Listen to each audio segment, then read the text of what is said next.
2018 সালের সেই দুর্বল আর্জেন্টিনার কথা মনে আছে, যে টিম নিজের গোল নিজেই দিত। কিন্তু সেই ভাঙা দল থেকে 2022 সালের বিশ্ব চ্যাম্পিয়ন এবং বর্তমানে সবচেয়ে শক্তিশালী টিমে কিভাবে পরিণত হলো, চলুন জানা যাক। পরিবর্তনটা 2018 সালের পর থেকেই আসে, এএফ এর কিছু সাহসী ডিসিশন আর টিমে বিগ চেঞ্জ আনার মাধ্যমে। এএফএ অভিজ্ঞ কোচদের বাদ দিয়ে দায়িত্ব দেয় এক তরুণ কোচকে।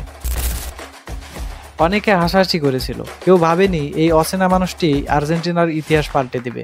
ম্যানেজার হওয়ার পর স্কালোনি বুঝলেন শুধু মেসির উপর ডিপেন্ড থাকলে হবে না। তখন তিনি টিমে আনলেন এক ঝাঁক তরুণ প্লেয়ার, যেমন লাউতারো মার্তিনেজ, রদ্রিগো দে পল, ক্রিস্টিয়ানো রোমেরো, এমিলিয়ানো মার্তিনেজের মতো ট্যালেন্টেড প্লেয়ার। তিনি সিনিয়র জুনিয়র মিক্স করে ব্যালেন্সড একটা টিম বানায়।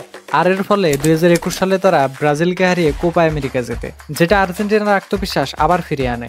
এবং এরপর কি হয় তা সবাই জানে। 2022 সালে কাতার বিশ্বকাপে আর্জেন্টিনা লেখে ইতিহাস, ফ্রান্সকে হারিয়ে তৃতীয়বারের মতো হয় বিশ্ব চ্যাম্পিয়ন। যারা মেসিকে বলতো ইন্টারন্যাশনাল ফেলিয়ার, আজ তারাই বলে মেসির আছে ফুটবলের সব ইন্টারন্যাশনাল ট্রফি।